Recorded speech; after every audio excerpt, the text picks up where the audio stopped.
बिस्मिल्लाहिर्रहमानिर्रहीम। अस्सलाम वालेकुम रहमतुल्लाहि व बरकातुहू। थोड़ा सा मैं बैकग्राउंड पे जाता हूँ। अगर आपको याद होगा कि एक मैंने दर्स दिया था जिसमें हकूकुल्लाह और हकूकुल इबाद पे थोड़ी सी डिस्कशन हुई थी, लेकिन क्योंकि ये चैप्टर इतना लेंथी है कि आप इस पे घंटों बातें कर लें तो वो कम है। फिर मैंने उसको थोड़ा सा डिवाइड किया है डिफरेंट पोर्शन में, जिसमें हमने फ़र्स्ट लेक्चर में थोड़ी सी बात की थी हकूकुल्लाह के लिए, फिर हमने वालिदैन के हकूक़ क्या हैं, औलाद के लिए थोड़ी सी बात की थी, और लोगों के हकूक़ क्या हैं उस पर थोड़ी सी डिस्कशन हमारी हुई थी। तो अब हम ज़रा उसकी डिटेल में जा रहे हैं। तो बाहर डिटेल उतनी फिर भी नहीं होगी कि अगर मैं एक चैप्टर को उठाऊं तो माशाल्लाह इतने रेफरेंसेस मिलते हैं कुरान और हदीस से कि शायद हमें घंटे नहीं दिन चाहिए उस चीज़ को डिस्कस करने में और समझने में। तो थोड़ा सा समराइज़ किया है, तो डिवाइड किया है मैंने उसे 3 सेक्टर्स में। फर्स्ट जो हमारा जो है उसमें हम पेरेंट्स की रिस्पॉन्सिबिलिटी से स्टार्ट करते हैं, फिर इंशाल्लाह ज़िंदगी रही और मौका रहा तो दूसरा जो फेज़ होगा उसमें हम डिस्कस करेंगे कि जो हमारे यंगस्टर्स हैं, जो औलाद हैं, जो बच्चे हैं, उनकी ज़िम्मेदारियां क्या हैं। फिर इसी तरह हम एक कंबाइन करेंगे कि एज अ नेशन हमारी रिस्पॉन्सिबिलिटी क्या है टूवर्ड जनरल पब्लिक, के क्या चीज़ें हैं जो हमें जहन में रखनी चाहिए। ये कुछ टॉपिक्स हैं जिन पे आज थोड़ी सी डिस्कशन होगी। इंट्रोडक्शन जिस तरह भी मैंने बता दिया है कि ये एक सेगमेंट है जो एक लेक्चर पहले हो चुका है, उसका समझ लें कि ये उसका फर्स्ट फेज़ है जिसे आज हमने डिस्कस करना है। कुछ ज़िंदगी के बारे में बात होगी और कुरान से जो हमें कुछ रेफरेंसेस मिलते हैं वो थोड़े से यहाँ पे कोड किए जाएंगे। फिर हम थोड़ा सा देखेंगे कि पेरेंट्स की रिस्पॉन्सिबिलिटीज़ क्या हैं रिलीजियस पॉइंट ऑफ व्यू से, और इस माशरती जो एलिमेंट है उसको भी हम डिस्कस करेंगे कि हम जिस तरह एक जो प्रॉब्लम फेस कर रहे हैं इस्लामिक कंट्रीज़ में भी और नॉन इस्लामिक कंट्रीज़ में भी, तो किस तरीके से उस पर ओवरकम हम कर सकते हैं।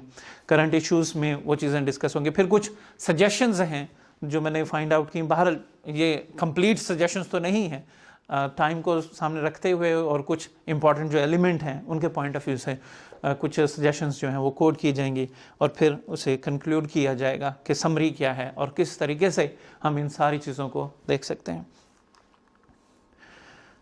रियलिटी ऑफ लाइफ अगर हम थोड़ा सा देखें तो कुरान में बार बार जिक्र है कि ये ज़िंदगी जो है ये एक टेम्परेरी फेज़ है, एक इम्तिहानी फ़ेज़ है जिसकी हम फेज़ से गुजरेंगे तो एक जो रियल लाइफ है वो इसके बाद स्टार्ट होगी। एक कुरान से आयत सिलेक्ट की है, सूरह आयत नंबर 26 है। इसमें बेसिकली दो चीज़ों पे अगर आप देखें तो फोकस किया गया है कि एक तो रिज़्क के बारे में जिक्र किया गया है और दूसरा ज़िंदगी क्या है थोड़ी सी उसके बारे में भी बात की गई है। ये आयत इस वजह से भी इम्पॉर्टेंट है कि आजकल हम पेरेंट्स जो हैं बच्चों को या अपनी फैमिली को थोड़ा सा इग्नोर, ज़रूरतन या चाहते हुए ना चाहते हुए कुछ हम इग्नोर करते हैं। उसकी एक बड़ी रीज़न होती है कि जी मैं काम कर रहा हूँ, मैं दफ्तर में हूँ, मैं मसरूफ़ हूँ या इनके लिए कुछ कमाना भी है। तो पहली बात हमें ये समझ लेनी चाहिए कि रिज़्क हमारा लिखा हुआ है और जाहिर है कि हमने उस पर काम करना है, लेकिन कभी मजबूरी होती है कि हम बिज़ी होते हैं और फैमिली को टाइम नहीं दे सकते, तो वो भी मैं डिस्कस करूंगा कि उस सूरत में हमारी जिम्मेदारियां क्या हैं। लेकिन कभी हम फारिग भी होते हैं फिर भी टाइम नहीं देते, क्यों कि वो एक साइकोलॉजिकल एक इफेक्ट चल रहा होता है, जी मेरा जो काम है ना वो सिर्फ बाहर का है, रोजी रोटी कमाना है, बाकी मेरा काम नहीं है, ठीक है ना, वो हमारी जो वाइफ है जी उसकी रिस्पॉन्सिबिलिटी है। तो थोड़ा उस एंगल से ये आयत बहुत इंपॉर्टेंट है। सेकंड है कि जो लिखा हुआ है, जो मिलना है वो मिलना है, और वाकई ये जो ज़िंदगी में हम जो कुछ भी कर रहे हैं ये बहुत ही कम है। एक बात समझने की ज़रूरत है कि ये जितना कुछ हम कमा रहे हैं ये एक दिन यहीं का यहीं रह जाना है, हमारी आंखें बंद हो जानी हैं, और ये हकीकत है जिससे कोई इनकार नहीं कर सकता। बेशक वो मुस्लिम है या नॉन मुस्लिम है, कोई ऐसा नहीं है कि जो कहेगा कि जी मैं सारी जब तक कायनात रहेगी मैं जिंदा रहूंगा। सब खत्म हो रहे हैं, सब कुछ बंद हो रहा है। जो कुछ हम यहाँ पे कमा रहे हैं जब हमारी आंखें बंद होंगी वो सारा सिफर हो जाएगा, जीरो हो जाएगा, चैप्टर क्लोज हो जाएगा। वो एक जाहिरी अमल है जो हम कर रहे हैं, और फिर आंखें बंद होने के बाद कुछ और चीजें सामने आएंगी, वो जो अभी जिंदगी में जाहिर नहीं है वो जाहिर हो जाएंगी। वो हमारे नेक अमाल हैं, वो हमारी नमाज है, हमारी इबादत हैं, और असल में वही ही हमारी स्ट्रगल है, और वही ही एक ऐसी चीज़ है जो हमें बाद में हमें जन्नत में लेके जाएगी। तो भाइयों इस वक्त हमें ये चीज़ फोकस करने की ज़रूरत है। जिस चीज़ के पीछे हम भाग रहे हैं कि मैं घर बना लूँ, ये कर लूँ, ठीक है, ये नाजायज़ चीज़ें नहीं हैं, होनी चाहिए, लेकिन दूसरी साइड पे हमें ये भी देखना है कि ये चीज़ें सारी यहीं की यहीं रह जाएंगी।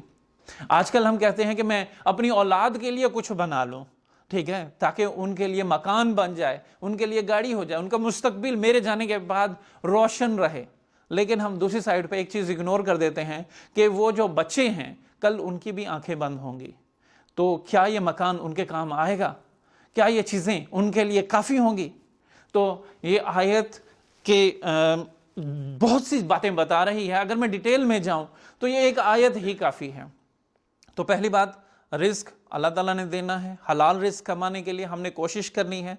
लेकिन दूसरा हमें यह भी जहन में रखना है कि ये आर्जी ज़िंदगी है, ये इम्तिहान है। इम्तिहान का रिजल्ट फ़ौरन नहीं मिलेगा। आप किताबें उठाएं, 10 किताबें उठाएं, ज़रूरी नहीं कि इम्तिहान वहीं से आएगा, रिजल्ट जो है वो कुछ और भी आ सकता है। तो हमें बहुत केयरफुली उस सिलेबस को सिलेक्ट करना है, उस किताब को सिलेक्ट करना है, बहुत अच्छे तरीके से हमने उसे पढ़ना है, समझना है कि इम्तिहान है क्या, फिर ही जाके हमें असल रास्ता जो है और असल हकीकत जो है समझ आएगी। थोड़ा आगे चलते हैं तो हमें कुछ रिलीजियस रिस्पॉन्सिबिलिटी के बारे में देखने को मिलता है, और बहुत जिक्र है इसका भी, कि जहाँ पे कहा जाता है कि आप जो हैं जिम्मेदार हैं अपने फैमिली के, उन्हें बचाएं, जहन्नुम की आग से बचाएं। ये हमारी रिलीजियस रिस्पॉन्सिबिलिटी है। लेकिन अगर हम देखें तो हम कहते हैं जी हर बंदे ने मरना ही है, ठीक है, जब वो बड़े होंगे, बच्चे भी बड़े होंगे तो वो खुद ही सीख जाएंगे, वो भी चलना शुरू हो जाएगा। माजरत के साथ ये मैंने थोड़ी सी, मेरी ऑब्जर्वेशन है कि हम अपनी जिंदगी जी रहे हैं, हम अपने आप को बचा रहे हैं। आज जो हम यहाँ पे बैठे हुए हैं, हम सिर्फ अपने आप को बचाने के लिए बैठे हैं, सुनने के लिए बैठे हैं। हाँ, लेकिन अगर आज जो हम सीख रहे हैं हम जाके अपने बच्चों को बताते हैं और उस पर इम्प्लीमेंट करवाते हैं, तो फिर मैं कहता हूँ कि हाँ जी, वाकई हम कोशिश कर रहे हैं। देखिए, इस दुनिया की हकीकत क्या है कि मैं अपने बेटे से बहुत मोहब्बत करता हूँ। उसे थोड़ी सी तकलीफ हो तो मैं सारी रात नहीं सो सकता। तो मैं किस तरह ये एक्सेप्ट कर लूं कि मैं अगर जन्नत में जा रहा हूं और मैं कोशिश कर रहा हूं कि मैं वो आला मकाम हासिल करूं और अब अपनी औलाद के लिए वो ना करूं। तो हमें समझने की ज़रूरत है कि उनके लिए हमने क्या कुछ करना है। तो बजाय इसके कि मैं औलाद को या अपने बच्चों को पहले बताऊं, पहले मुझे सीखना है कि मेरी जिम्मेदारी क्या है, मुझे क्या उन्हें बताना है, क्या समझाना है, फिर ही मैं सही उन्हें बता पाऊंगा। ये नहीं हो सकता कि मैं नमाज ना पढ़ूं और मैं अपने बच्चों को कहूं कि नमाज पढ़ो। ये नहीं हो सकता कि मैं झूठ बोलूं और मैं अपने बच्चों को कहूं कि नहीं, झूठ मत बोलो। वो तो वही करेंगे जो हम देख रहे हैं, जो सीख रहे हैं, जो हम सिखा रहे हैं। तो ये हमारी एक तरह से रिलीजियस रिस्पॉन्सिबिलिटी है कि हमने अपनी आल औलाद को गाइड करना है। एक इस्लामी जिम्मेदारी भी है कि हमने उन्हें समझाना है, और वो उसी वक्त होगा जब parents itself they should understand their responsibility, कि उनकी जिम्मेदारी है क्या, हकायक क्या हैं। जब तक नहीं बताएंगे तो समझ नहीं आएगी। हिस्ट्री में जाते हैं, इस्लामिक हिस्ट्री में हमारी जो दो मेन चीज़ें जिस पे हम बिलीव करते हैं और हम कहते हैं कि ये हमें फ़र्क बताती हैं कि दुनिया क्या है, आखिरत क्या है, जन्नत क्या है, दोज़ख क्या है, कुरान पाक है और सही अहादीस हैं। तो कुरान पाक भरा हुआ है, कुरान में बहुत से रेफरेंसेस हैं।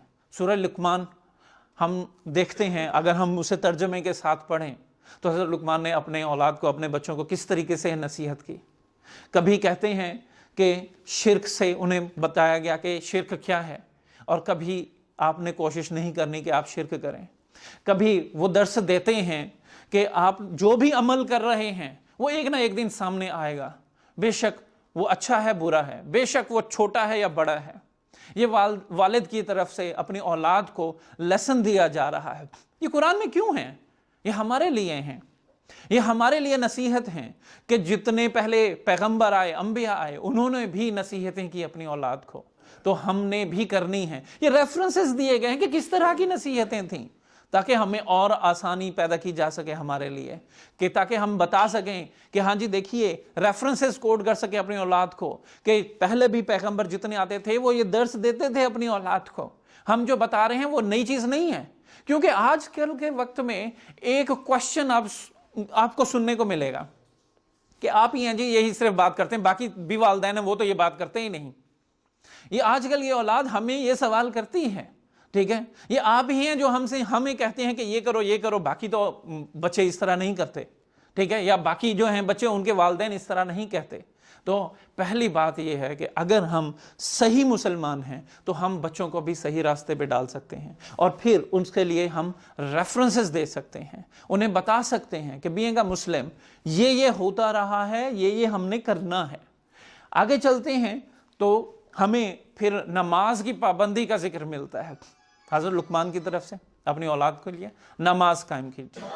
फिर आगे चलते हैं तो हमें जिक्र मिलता है कि हमने इस ज़मीन पर किस तरह चलना है। ये सारी हमारे लिए गाइडलाइंस हैं, सारे हमारे लिए रेफरेंसेस हैं, ये सारे वालिदैन के लिए भी एक गाइडलाइन है कि अगर एक नबी अपने औलाद को बता रहा है तो ये हमने भी करना है। जो कुरान में है वो हमारी जिम्मेदारी है। फिर हम देखते हैं कि आगे चल के उसी हिस्ट्री में अगर हम देखते हैं तो और भी पैगंबर हमें मिलते हैं और रेफरेंसेस हमें मिलते हैं कि जहां पे अपनी औलाद को बताया गया। हजरत याकूब अलैहिस्सलाम ने अपनी औलाद के लिए, जब उनके लिए उनका वक्त आया तो आखिरी वक्त में भी अपनी औलाद से पूछ रहे हैं कि बताओ मेरे बाद क्या करोगे, किसकी इबादत करोगे। सिर्फ जिंदगी की बात नहीं हो रही, यानी कि जिंदगी तो गुजर गई, आखिरी वक्त में भी वो अपनी औलाद से पूछ रहे हैं कि मेरे बाद क्या करोगे, किसकी इबादत करोगे। तो वो भी हमें रेफरेंस मिलते हैं। तो बीइंग अ पेरेंट्स हमारी यह जिम्मेदारी है कि हम कुरान को समझें, उसे देखें, वहां पे जो कुछ भी जिक्र है वो हमारे लिए है। हमें जब वो पता होगा तो हम औलाद को अपनी बता सकते हैं, अपने बच्चों को बता सकते हैं कि क्या करना है और क्या नहीं करना। ये तारीख सिर्फ तारीख नहीं है, ये इस तारीख में बहुत सी चीजें छुपी हुई हैं। इस तारीख में सच्चाई का रास्ता मौजूद है जिसे हमने फॉलो करना है। सही बुखारी की एक हदीस है, इस हदीस को मैं यहां पे कोट कर रहा हूं क्योंकि पहले जो हिस्ट्री चल रही थी या जो कुछ मैं बता रहा था वो रिलीजियस रिस्पॉन्सिबिलिटी पे था। अब आते हैं कि रिलीजियस रिस्पॉन्सिबिलिटी के अलावा भी कुछ रेफरेंसेस मौजूद हैं जहां हम कहते हैं कि अलार्मिंग स्टेज है हमारे लिए। हदीस का मफहूम क्या है कि बीइंग अ पेरेंट्स हम जिम्मेदार हैं, हम जिम्मेदार हैं। हम हर चीज जो हमारे बच्चे उनके अमाल हैं हम उनके जवाबदेह हैं, इसलिए कि हम उनकी तरबियत कर रहे हैं। समझने की बात है, बहुत इंपॉर्टेंट ये हदीस है कि रिज्क अल्लाह दे रहा है, ठीक है ना, मैं नहीं दे रहा, मैं तो एक निवाला तक नहीं दे सकता, रिज्क अल्लाह दे रहा है, जिंदगी मौत अल्लाह के हाथ में है। तो बीइंग अ फादर मेरी जिम्मेदारी है क्या? फिर उनकी सही तरबियत है, उनकी सही तरबियत है। क्यों है? देखिए, समझने की बात है कि औलाद जो है एक नेमत है, और जब कोई नेमत मिलती है तो हमने उसकी जिम्मेदारी भी लेनी है। जिस तरीके से हम प्रमोशन की बात करते हैं कि मैं जॉब कर रहा हूं जी, मुझे प्रमोशन मिल गई, बेसिकली प्रमोशन है क्या? प्रमोशन जिम्मेदारी है, ठीक है, पैसे तो बढ़ गए, जिम्मेदारी भी है।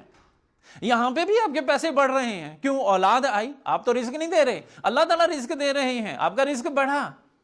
दूसरी साइड पे जिम्मेदारी भी है, आप अकाउंटेबल हैं। अकाउंटेबल का मतलब आंसरेबल हैं, 100% आपकी जिम्मेदारी है। जिस तरह मैं मैनेजर से डायरेक्टर की पोस्ट पे जाता हूं तो मेरी जिम्मेदारी बढ़ती है, मेरे सवाल जवाब मुझसे पूछने के लिए लोगों के सवाल जवाब बढ़ जाएंगे, मुझे ज्यादा वजाहतें देनी पड़ेंगी, मुझे ज्यादा एक्सप्लेनेशन देनी पड़ेगी, मुझे हर चीज का सबूत रखना पड़ेगा।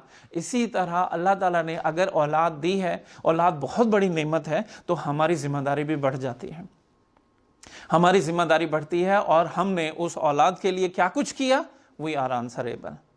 और यहां एक स्टेज, एक पॉइंट और भी क्लियर कर दूं कि अगर हम अपनी जिम्मेदारी में कामयाब नहीं हैं तो फिर ऑप्शन क्या है? हम जानते हैं बीइंग अ मुस्लिम कि दो ही चीजें हैं, या तो जन्नत है या दोज़ख है।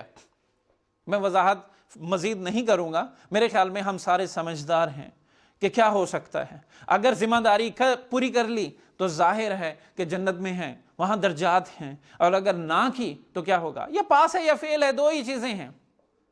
पास है तो फिर फर्दर कैटेगरीज हैं, डिस्टिंक्शन है, दूसरी चीजें हैं, ठीक है जी, फर्स्ट है, सेकंड है, थर्ड है, ठीक है। फेल फेल ही होता है, फेल में कैटेगरीज नहीं है, फेल फेल ही होता है, ठीक है ना। हाँ जी, वो हम कह सकते हैं कि कितने कम नंबर आए, या फेल में नीचे से शुरू हो जाए कि कहां पे बैठे हैं, ठीक है ना।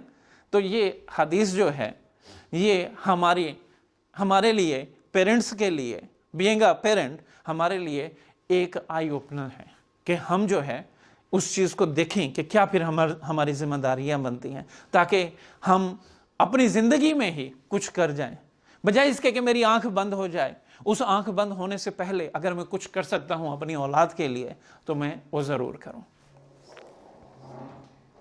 कुछ फैक्ट्स हैं बच्चों के बारे में आज की रियल लाइफ में। अगर हम देखते हैं आजकल के जो हालात चल रहे हैं कि being a parents we are very busy in our lives, बच्चों को हम टाइम नहीं दे पा रहे। और कुछ हकायक भी हैं कि ठीक है जी, नौकरी की कुछ रिक्वायरमेंट इस तरह होती हैं, सुबह से जाते हैं शाम को आते हैं, सुबह जाते हैं बच्चे सो रहे होते हैं, वापस आते हैं तो तब भी बच्चे सो रहे होते हैं, मुलाकात का टाइम नहीं मिलता, कई हफ्तों नहीं मिलता। तो ये एक रियलिटी भी है। दूसरा है कि बच्चे जो हैं यहाँ, स्पेशली अगर हम इस जीसीसी में भी देखें या अगर हम किसी दूसरे कंट्री के पॉइंट ऑफ व्यू, बहुत लिमिटेड एक्टिविटीज़ हैं हमारे यहाँ। मैं बहरीन को ही अगर सामने रखता हूँ तो हम देखते हैं कि जी गर्मी शदीद है, बाहर बच्चे खेल ही नहीं सकते, सर्दी में भी बाहर निकलते तो क्या करें जी, इंडोर एक्टिविटीज़ हैं। इंडोर एक्टिविटीज़ क्या हैं, या तो गेम खेलेंगे या टीवी देखेंगे, या आजकल मोबाइल है जी, ठीक है जी उस पर लगे रहेंगे। और ऑप्शन क्या है, शॉपिंग मॉल ले जाएंगे उन्हें, ठीक है मौसम कुछ बेहतर है तो हम पार्क ले जाते हैं। तो बहुत कम एक्टिविटीज़ हैं यहाँ पे। वक्त कुछ इस तरह का आ गया है कि एक पेरेंट्स के पास टाइम नहीं है, एक एक्टिविटीज़ बहुत लिमिटेड हो जाती हैं। आगे हम देखते हैं कि जिस तरीके से आईटी डेवलपमेंट हो रही हैं उसी तरीके से उसका यूज भी बढ़ रहा है। स्कूलों में किताबों की बजाय अब टैब दे दिए गए हैं जी, आपने इसी पे ही पढ़ना है। अब उसके साथ बहुत सी और फैक्टर्स भी साथ चल पड़ते हैं, बच्चे गेम खेल रहे हैं, बहुत सी चीज़ें डाउनलोड कर रहे हैं, पेरेंट्स को पता ही नहीं चलता। तो उस सूरत में हमने क्या करना है, स्कूल की एक्टिविटीज़ इस्लामिक कंट्रीज़ हैं या नॉन इस्लामिक कंट्रीज़ हैं, हम देखते हैं कि स्कूल भी रिलीजियस नहीं है, बहुत मुश्किल होती है हमें स्कूल सिलेक्ट करने में।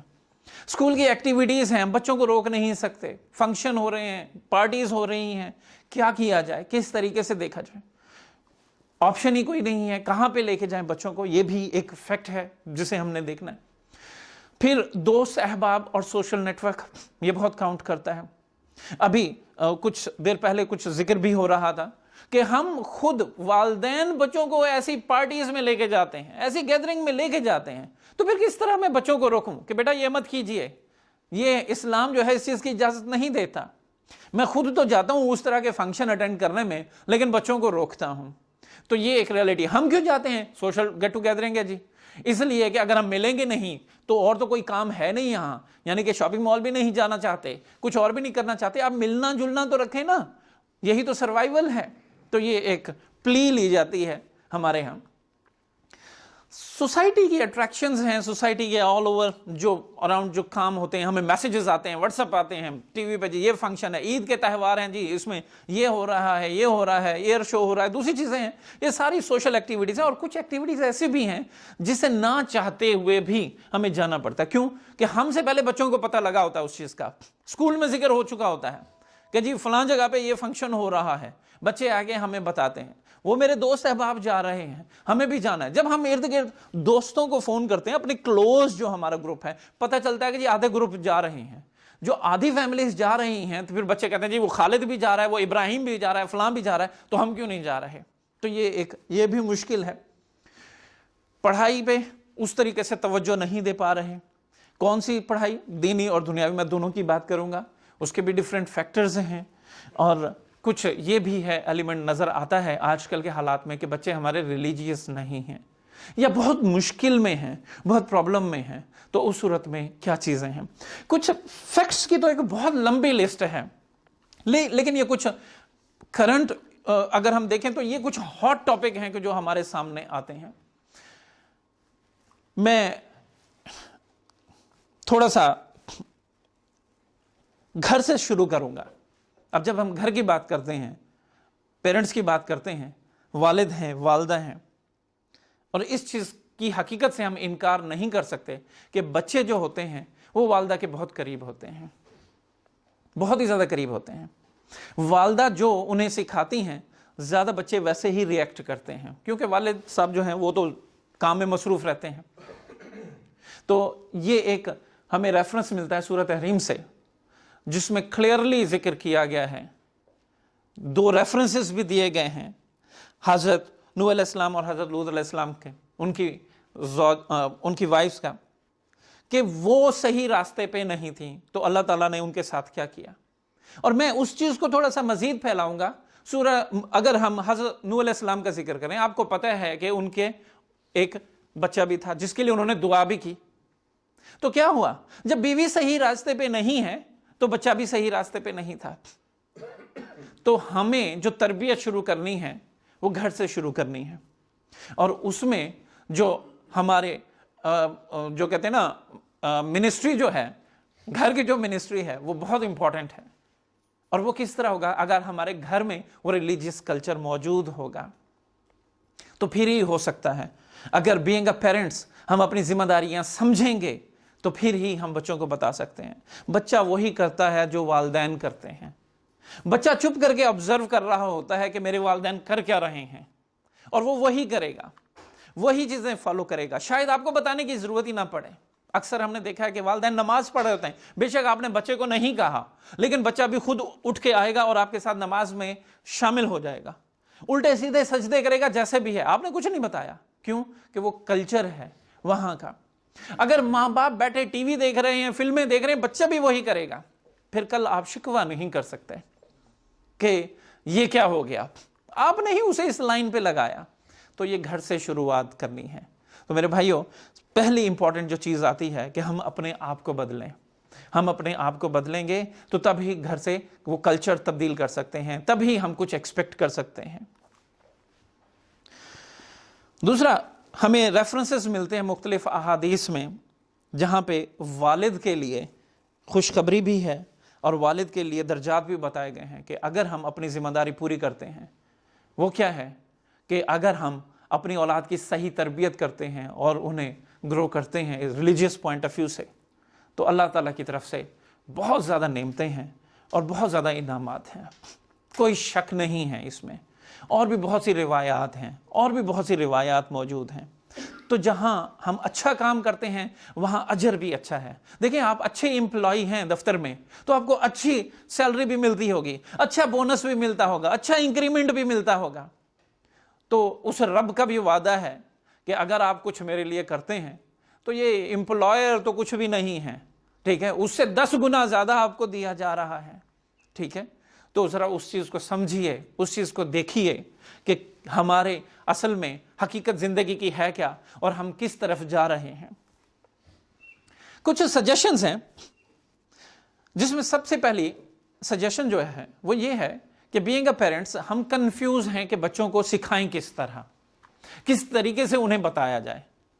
देखिए, यहां पे 4 किस्म के जो है ना हमें मेथड बताए जाते हैं सीखने के। बच्चा किस तरीके से सीखता है? नंबर 1, बच्चा देख रहा होता है और सीख रहा होता है। छोटे बच्चे की एग्जांपल ले लें जो कुछ महीनों का होता है, ठीक है ना, या 1 साल का होता है। वो आपकी बातें नहीं सुन रहा होता, उसे नहीं समझ आ रही कि आप क्या बोल रहे हैं, वो जस्ट आपको ऑब्जर्व कर रहा होता है, ऑब्जर्व करता है और वैसे ही वो रिएक्ट करता है। तो पहली बात यह है कि ऑब्जर्वेशन से हम सीखते हैं, बच्चे ऑब्जर्वेशन से सीखते हैं।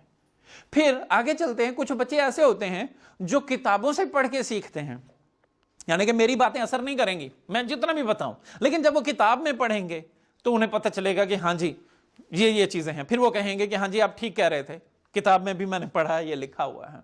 और ये रियलिटी इस तरह होता है कि बीइंग अ पेरेंट्स जब हम बताते हैं वो इग्नोर करते हैं, लेकिन जब वो किताब में खुद पढ़ते हैं तो फिर उन्हें पता चलता है कि हाँ जी वालिदैन जो है वो सही कह रहे थे। फिर वो वापस आते हैं और वो आपको कहते हैं कि आप जी ठीक कह रहे थे।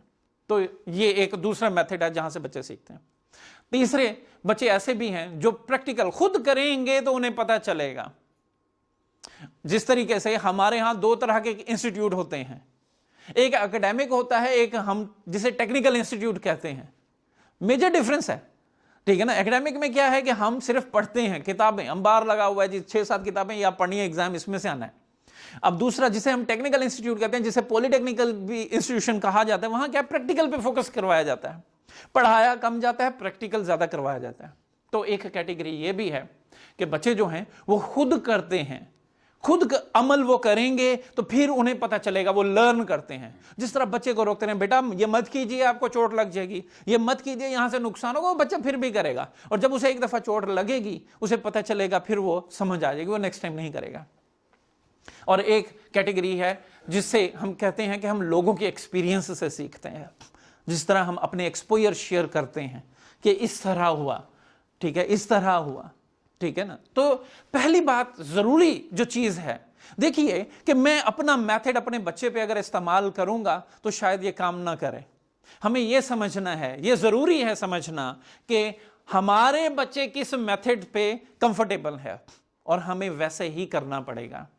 मुझे अपना लेवल वहां पे लेके जाना पड़ेगा, अल्हम्दुलिल्लाह अल्लाह ताला ने मुझे 2 बच्चे दिए हैं। मैं जस्ट अपने घर की रेफरेंस अगर दूं तो एक जो है वो किताब में ज़्यादा महव रहता है, वो किताबों से सीखता है। दूसरा जो है वो किताब से दूर भागता है, वो कहता है कि जी मैं खुद ही करूंगा, मुझे आप बता दें कि ये भी मैं खुद करूंगा, ये भी मैं खुद करूंगा। वो वहां से लर्न करता है। ये रियलिटी है, मैं इंपोज नहीं कर सकता।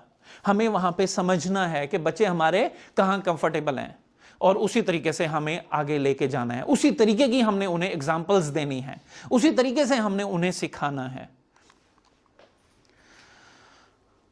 बहुत मुश्किल है आजकल के हालात में, जिस तरह मैंने जिक्र किया कि हम दफातर में बिजी हैं, अपने काम में बिजी हैं, लेकिन फिर भी टाइम निकालिए, जितना भी टाइम मिलता है बच्चों के साथ स्पेंड कीजिए।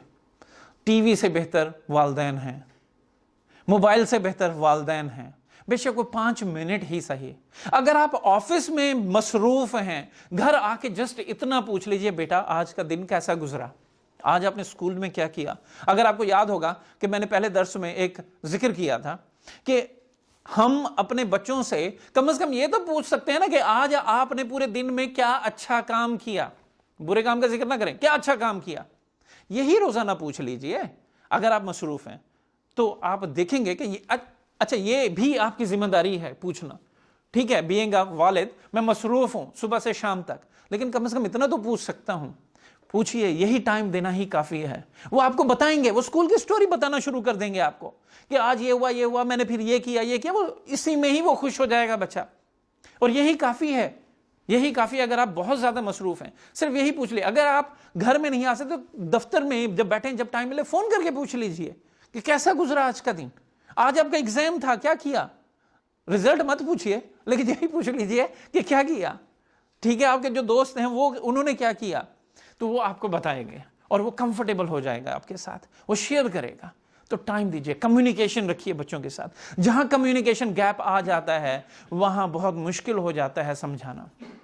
देखिए, एक नॉर्मल चीज होती है कि जब मेरा ताल्लुक क्योंकि तदरीस से है, जब मैं पहले लेक्चर में जाता हूं तो मुझे पता होता है कि एक बहुत बड़ी दीवार है मेरे और स्टूडेंट्स के दरमियान। वो क्या है? वो ये है कि गैप मौजूद है, मैं उन्हें नहीं जानता, वो मुझे नहीं जानते, कंफर्टेबल नहीं है। तो हम उसे कहते हैं आइस ब्रेकिंग। वो क्या होता है कि जस्ट चिट चैट करें, एक फ्रेंडली इन्वायरमेंट क्रिएट करें, उन्हें कंफर्टेबल करें ताकि वो खुल के आपसे क्वेश्चन कर सकें, खुल के आपसे बात कर सकें। तो ये कम्युनिकेशन गैप जो है वो दीवार खड़ी कर देता है और फिर बच्चा आपसे अपने मसाइल तो दूर की बात, वो नॉर्मल बातें भी डिस्कस नहीं करेगा। तो ये कम से कम बीइंग अ फादर आप इस चीज को एक्टिवेट कीजिए, पूछिए। सवाल सिर्फ यही है कि ठीक है जी, आपका दिन कैसा गुजरा। नमाज बेसिक चीज है, बहुत जरूरी चीज है, और ये उसी वक्त है जब हम खुद नमाज को कायम करें, जब वालदा और वालिद खुद इस चीज पे कायम हो। अच्छा, इस चीज में मैं कुछ चीजें ऐड करूंगा कि ठीक है जी, ये तो हमने सबको पता है कि नमाज पढ़नी है, लेकिन मैं इस चीज पे जरूर आपको कहूंगा कि अपने बच्चों को मस्जिद में लेके जाइए, मस्जिद में लेके जाइए। अब मस्जिद में लेके जाने के लिए भी कुछ मसाइल होते हैं। कभी बच्चा कहेगा मैंने जाना है, कभी नहीं जाना, it's okay fine.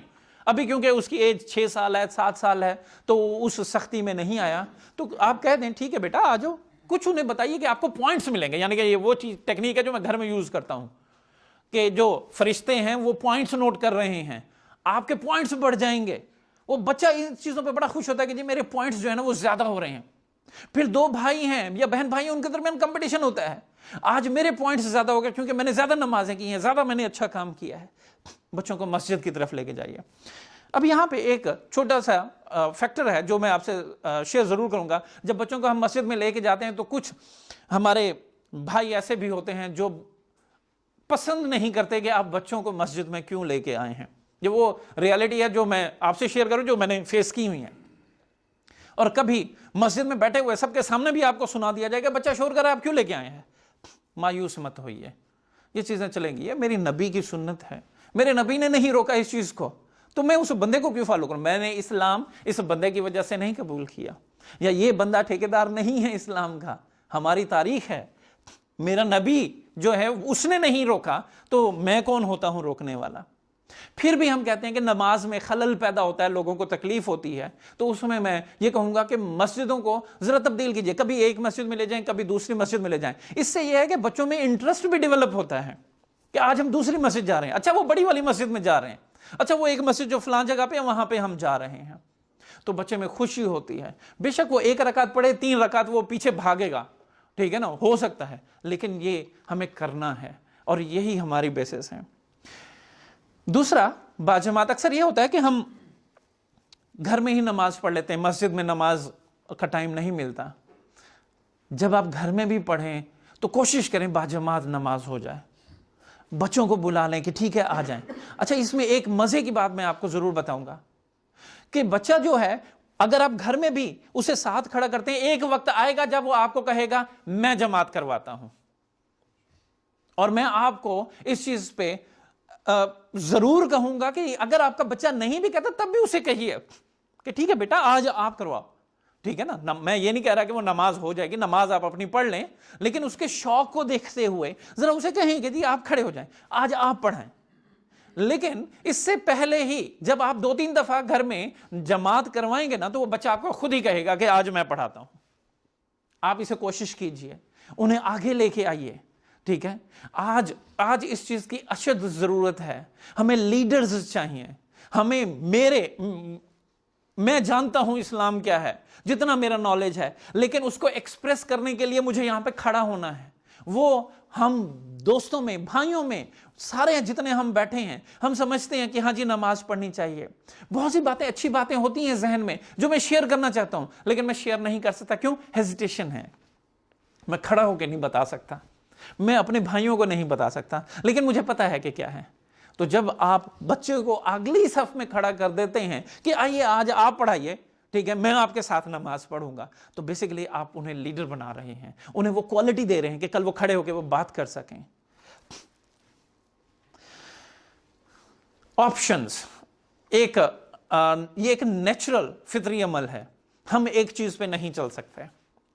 Being a parents हम खुद भी एक चीज पे नहीं चल सकते। छोटी सी मैं एग्जांपल देता हूं। जब आप बच्चों को शॉपिंग मॉल लेके जाते हैं, कभी वो एक चीज उठाएंगे, वो आप लेके रखेंगे, नहीं बेटा ये वापस रख दो, दूसरी उठा लेंगे, वो वापस रख दे, तीसरी उठा लेंगे। एक फितरी अमल है। अब बच्चे को एक खिलौना दीजिए, 2 घंटे की बात है, 2 घंटे के बाद वो कहेगा एक और मुझे और खिलौना दीजिए, वो एग्जॉस्ट हो जाएगा, ठीक है। तो हम रिजल्ट क्या निकलता है कि बच्चे के पास उस एक बहुत ज्यादा एक हम ये नहीं कह रहे कि खिलौने होने चाहिए, ये ऑप्शंस हैं, नहीं।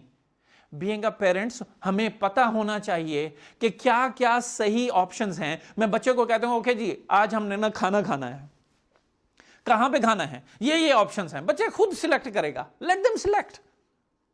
ऑप्शंस आपने दी, लेकिन सिलेक्ट उन्हें करने दीजिए। उससे क्या होगा? उनका कॉन्फिडेंस डेवलप होगा। और एक चीज और भी बता दूं, बच्चे में बहुत अना होती है। जब वो एक चीज सिलेक्ट कर लेता है ना, अब वो बेशक उसे अच्छी लगे या ना लगे, ठीक है, वो उसे पसंद हो या ना हो, वो किसी ना किसी हद तक वो उसे जरूर घसीटेगा। क्यों? कि अब वैलिड एक पॉइंट है जी, आपने खुद ही सिलेक्ट किया था। तो कहना मैं ये चाहता हूं कि ना मत कहिए, नहीं नहीं नहीं नहीं, ऑप्शन दीजिए कि ठीक है ये ऑप्शंस हैं। वो ऑप्शंस आप देंगे जो कि सही ऑप्शंस हैं, ठीक है। क्यों मैं ये नहीं कहूंगा कि बच्चों को ऑप्शन दीजिए? क्योंकि बच्चे का नॉलेज जो है वो लिमिटेड है, वो अक्सर गलत ऑप्शंस भी सिलेक्ट करेगा, फिर हमें मुश्किल होगी।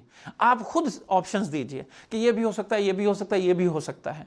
फिर देखिए कि वो जब उस फेज से गुजरेगा, उसे पॉजिटिव नेगेटिव खुद ही पता चल जाएंगे। तो हमेशा बच्चों के साथ ऑप्शंस के साथ चलिए। बहुत इंपॉर्टेंट है और अक्सर हम इस चीज को इग्नोर कर देते हैं। बच्चों के साथ हम कहते हैं कि यार अब तुम बड़े हो गए हो, वो छोटा भाई है, कोई बात नहीं, या वो छोटा है तुम बड़े हो, डिफरेंस आता है। बेटे और बेटी में भी डिफरेंस आ जाता है। तुम बेटे हो यार कोई मसला नहीं, वो तो बेटी है, वो कोई मसला नहीं। हम इस तरीके से समझाते हैं। मैं जस्ट 2 रेफरेंसेस दूंगा। एक सहाबी जो है हजूर सल्लल्लाहु अलैहि वसल्लम की खिदमत में हाजिर हुए और उन्होंने कहा कि मैं अपने बेटे के नाम एक गुलाम करना चाहता हूँ, और मेरी बीवी जो है इस चीज़ पे एग्री नहीं है। तो उन्होंने, मेरी बीवी ने कहा है कि अगर आप सल्लल्लाहु अलैहि वसल्लम जामिन बन जाएं तो ठीक है, कोई मसला नहीं है। तो आप सल्लल्लाहु अलैहि वसल्लम फरमाते हैं जो इससे पहले जो बच्चे थे क्या उन्हें भी गुलाम दिया था? फरमाया नहीं। तो हज़रत सल्लल्लाहु अलैहि वसल्लम ने फरमाया कि मैं इस जुल्म का जामिन नहीं बन सकता। और ये एक नॉर्मल सी बातें हैं कि हम फ़र्क रखते हैं, तफरीक रखते हैं, इसलिए कि हमारे लिए वो आसानी है। एक और चीज़, एक और रेफरेंस कोट करता हूँ। एक साहबी हैं, अपने बेटे को उठाते हैं और बोसा देते हैं। हजूर सल्लल्लाहु अलैहि वसल्लम देख रहे हैं, बेटी भी साथ हैं, तो आप क्या फरमाते हैं? अपनी बेटी को भी उठाओ और उसी तरह बोसा दो। तो ये बहुत कॉमन है पेरेंट्स में कि हम अक्सर जस्टिफाई नहीं कर सकते, अक्सर हम इस चीज़ को इग्नोर कर देते हैं, बातों से समझाते हैं। लेकिन आप एक बात भूल रहे हैं, अगर आप उनको इक्वल राइट्स नहीं दे रहे, इक्वल ट्रीटमेंट नहीं दे रहे, यकीन कीजिए कि उन बच्चों के दरमियान आप फर्क डाल रहे हैं, उनके जहन में क्वेश्चन मार्क पैदा कर रहे हैं। और अक्सर ये घरों में होता है, आप उसे ज्यादा प्यार करते हैं, मुझे नहीं करते, आप उसे ये चीजें ज्यादा देते हैं, मुझे नहीं देते। ये क्यों है? जब हम फेल हो जाते हैं उन चीजों को हैंडल करने में। दूसरी चीज है रिस्पेक्ट। बच्चे, जिस तरह मैंने जिक्र किया, बच्चे में बहुत अना होती है। रिस्पेक्ट के साथ अगर आपने रोकना भी है रिस्पेक्ट के साथ, तो वो उसी रिस्पेक्ट के साथ आपको जवाब देंगे, बहुत ज़रूरी है। तो ये पॉइंट जो सजेशन 5 है, ये बहुत ही इंपॉर्टेंट है, बहुत ही इंपॉर्टेंट है, जिसे हम नॉर्मली इग्नोर करते हैं। घर में ओए तू, हाँ, इस तरीके से हमारी बात होती है। अक्सर वालिदैन गालियों पे भी आ जाते हैं। नहीं, आप जो बोल रहे हैं, आप जो जबान से निकाल रहे हैं, वो बच्चा आपको बताएगा, वही बोलेगा। और फिर आप कहते हैं कि ये तुमने कहां से सीखा? भाई आपने ही तो सिखाया है। तो जब आप रिस्पेक्ट के साथ उन्हें ट्रीट करेंगे तो वो भी उसी तरीके से आपके साथ, उन्हें पता ही नहीं होगा कि ये चीजें क्या हैं। जिसका जिक्र मैंने किया कि अपने बच्चों को लीडर्स बनाइए, मैनेजर्स मत बनाइए। पहले मैं डिफरेंस आपको बता देता हूं, मैनेजर्स और लीडर में क्या डिफरेंस होता है। मैनेजर जो चीजें मैनेज करता है, बहुत अच्छे तरीके से मैनेज करेगा, रिसोर्सेज प्रोवाइडर, हम मैनेजमेंट में उसे कहते हैं रिसोर्सेज प्रोवाइडर। कि मैनेजर जो होता है ना, वो आपको रिसोर्स देता है, वो खुद काम नहीं करते, लेकिन आपको कोई मुश्किल होती है तो वो आपको रिसोर्स देता है। लेकिन लीडर जो है वो मैनेजर नहीं होता, लेकिन लीडर में मैनेजर की क्वालिटीज होती हैं। पहले मैनेजर फिर लीडर बनता है। और मेरा ये यकीन है कि जो बच्चा पैदा होता है वो मैनेजर नहीं होता, उसे हम बनाते हैं मैनेजर। ये मत करो, इस चीज को इस तरह करो, इस चीज को इस तरह करो, हम उसे लीडर बनाते ही नहीं हैं। अपने बच्चों को हमने इस तरीके से परवान चढ़ाना है कि वो लीडर हों। और आजकल के वक्त में हमें लीडर्स की जरूरत है, जो खड़ा होकर बात कर सके, जो सच्चाई की बात कर सके, जो बुराई को रोक सके।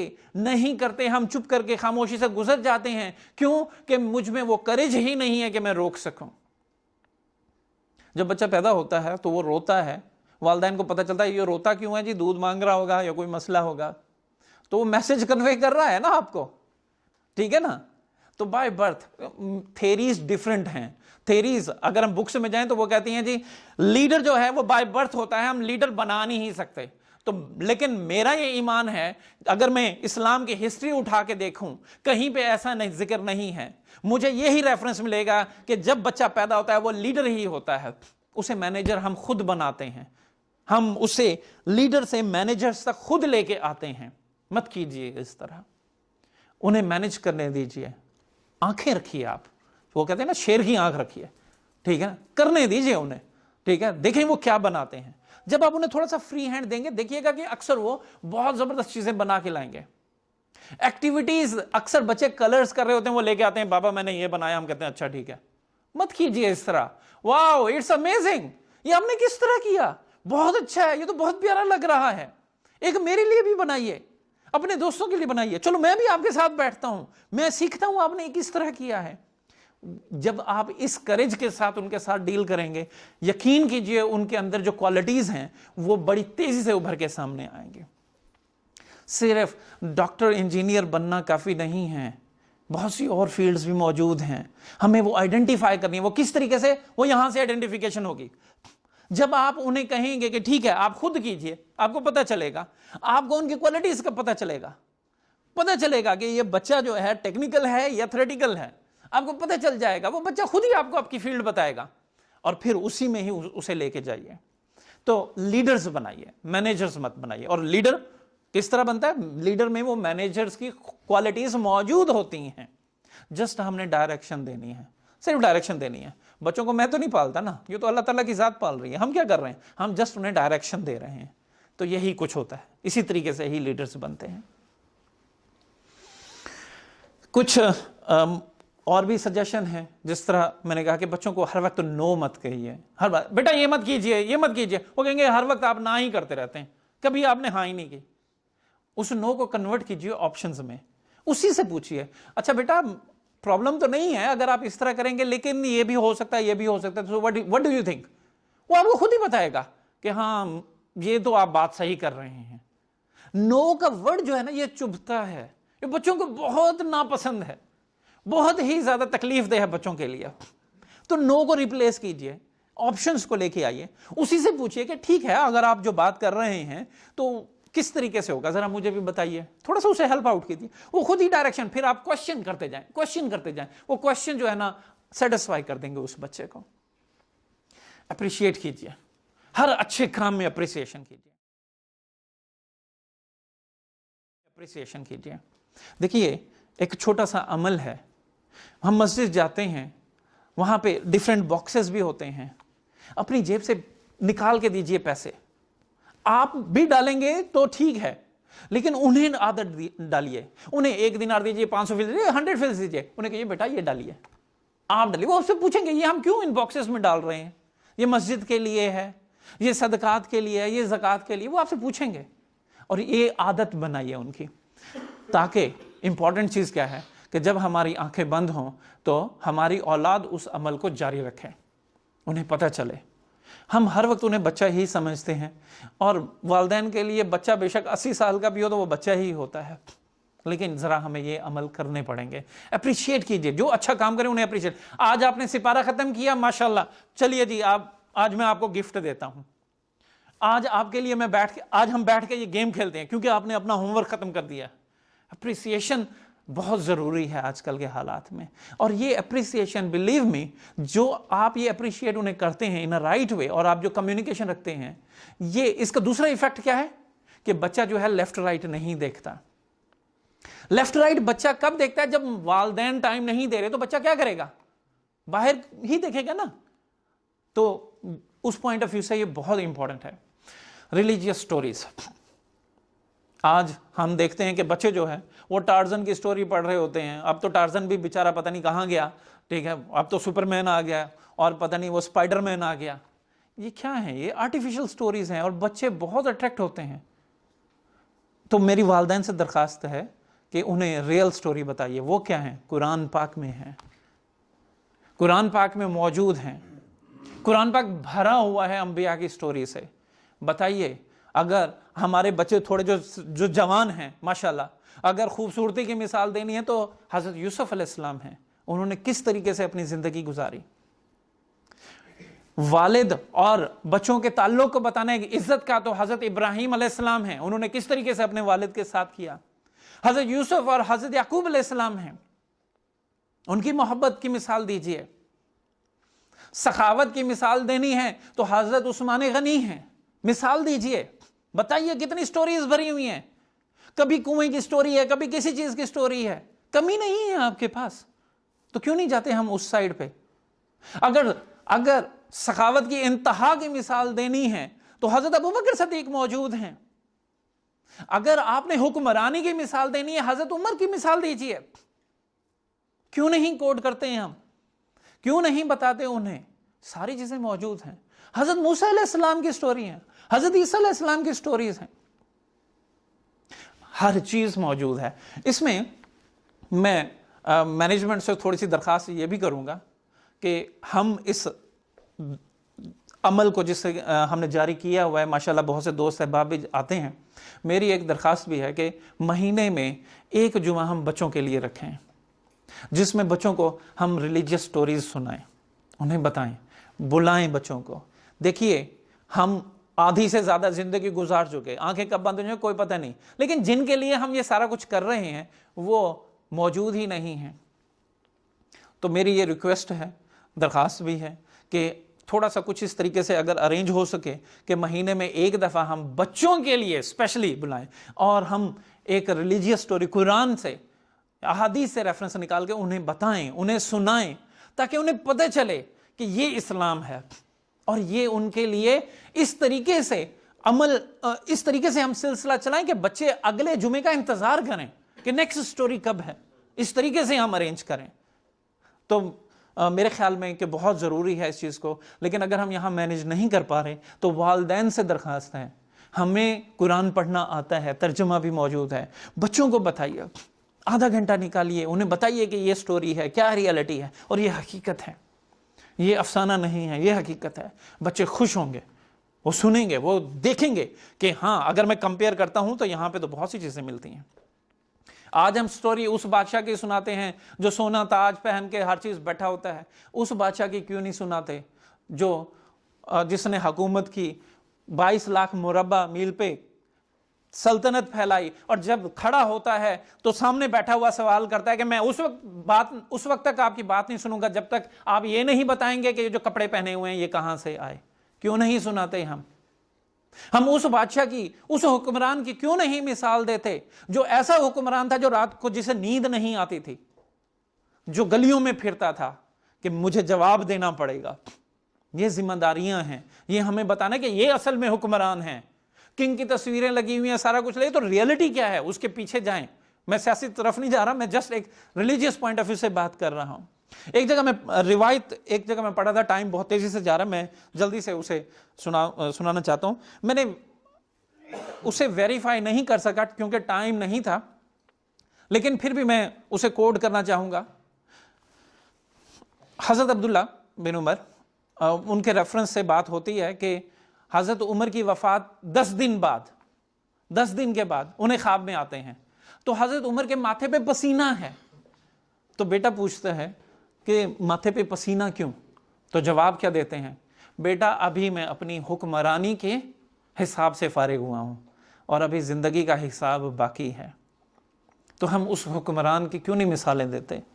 बहादुरी की मिसाल देनी है तो हजरत हमजा की क्यों नहीं देते, हजरत अली की क्यों नहीं देते? कितनी जंगें हुई, कितने बहादुर सहाबी थे, क्यों नहीं हम कोड करते? है ही नहीं, सिलेबस में भी नहीं है, हमारे पास टाइम नहीं है। हफ्ते में एक दिन, जुमा के दिन निकाल लीजिए, खाने पे बैठे हैं उसी वक्त सुना दीजिए। तो ये बहुत ज़रूरी है। ये जो चीज़ें आप उन्हें बताएंगे यही उनकी ज़िंदगी बदलेगी और आप देखेंगे कि वो ये सुपरमैन स्पाइडरमैन को भूल जाएंगे। अगर वो भूलेंगे नहीं तो उन्हें यह ज़रूर पता चल जाएगा कि हकीकत क्या है। आगे चलते हैं, जिसका जिक्र मैंने पहले किया है कि दोस्त हल्का अहबाब उनके जो हैं उन पे नज़र रखिए, क्योंकि एक रिवायत में है कि अगर आपने किसी को जज करना है तो दोस्त ही काफ़ी हैं। उनका उठना बैठना देख लीजिए कि वो कहाँ पे है। अर्ली मैरिज, वालिदैन से ये दरख्वास्त है, हम अमूमन इस बहुत इंपॉर्टेंट एलिमेंट को इग्नोर करते हैं। बच्चा भी अभी कमा रहा है, अभी तो पढ़ रहा है, अभी तो उसने पहला साल, ये बुराई की जड़ है। जितना आप टाइम देते जाएंगे, यकीन कीजिए उस बच्चे को आप मुश्किल में डाल रहे हैं, और अगर खुदा न खास्ता उसने कोई गलत काम किया तो आप उसके बराबर के जिम्मेदार होंगे। तो ये बहुत ज़रूरी है और इसी का ही हुक्म हमें मिलता है। मैं समराइज़ करूँगा कि इन सारी चीज़ों को कंक्लूड करूँगा कि किस तरीके से ये मुमकिन है। एक हदीस का मैं रेफरेंस, शायद ये क्लियर नहीं, मैंने क्योंकि कॉपी किया है कहीं से, मैं अच्छा कॉपी पेस्ट नहीं करता, बाहर ये एक रेफरेंस है। हुज़ूर सल्लल्लाहु अलैहि वसल्लम ने फरमाया तमाम मुसलमान जन्नत में जाएंगे मासवाए उनके जो खुद ना जाना चाहें। तो सहाबा कराम पूछते हैं कौन होगा जो ये चाहेगा कि मैं जन्नत में ना जाऊं? तो जवाब क्या मिलता है, जो मुझे फॉलो करेगा। हुज़ूर सल्लल्लाहु अलैहि वसल्लम की ज़िंदगी हमारे लिए बेहतरीन नमूना है, कंप्लीट आपको सोल्यूशन मिलेगा। तो फरमाया जो मुझे फॉलो करेगा जन्नत में, जो फॉलो नहीं करेगा डेफिनेटली वो जानते हुए भी नहीं जाना चाह रहे। एड्रेस किसे किया जा रहा है? मुसलमानों को, क्योंकि मुसलमानों का यकीन है कि ठीक है, कुरान है, सुन्ना है, हुज़ूर सल्लल्लाहु अलैहि वसल्लम की ज़िंदगी है।